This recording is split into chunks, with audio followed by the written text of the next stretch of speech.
ছোটবেলায় মায়ের আলমারি খুললেই প্রথম যেই জিনিসটা আমাকে টানতো সেটা ছিল মায়ের শাড়ি।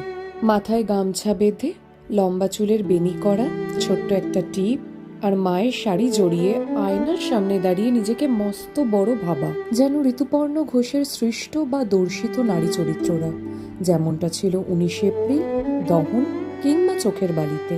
আমার বিয়ের দিন ধীরে ধীরে এগিয়ে আসছে। এই নরম জামদানির বুননগুলো যেন আমাকে বারবার ফিরিয়ে নিয়ে যাচ্ছে আমার ছোটবেলায়। মনে পড়ছে মায়ের আলমারির পাট করে রাখা শাড়িগুলো, বাড়ির নিশ্চিন্ত বিকেলগুলো, পুজোর নতুন টিপের পাতা, আর সেই ছোট্ট মেয়েটাকে যে একদিন মায়ের শাড়ি পরে আয়নার সামনে দাঁড়িয়ে স্বপ্ন দেখত।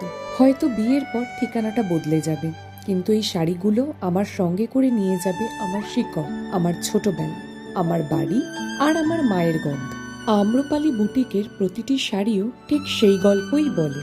তাদের বিশ্বাস, শাড়ি শুধু একটা পোশাক নয়, শাড়ি স্মৃতি আগলে রাখে, আবেগকে বাঁচিয়ে রাখে। ভারতীয় হ্যান্ডলুমের প্রতি ভালোবাসা, চিরকালীন কারুশিল্পের নিখুঁত ছোঁয়া আর ঐতিহ্যকে আধুনিক দৃষ্টিভঙ্গিতে তুলে ধরার এই ভাবনাই তাদের প্রতিটি শাড়িকে করে তোলে অনন্য। হয়তো এই কারণেই শাড়ি কখনো শুধু কাপড় নয়, এটা উত্তরাধিকার, শিকড় এবং এক প্রজন্ম থেকে অন্য প্রজন্মে বয়ে চলা ভালোবাসার গল্প।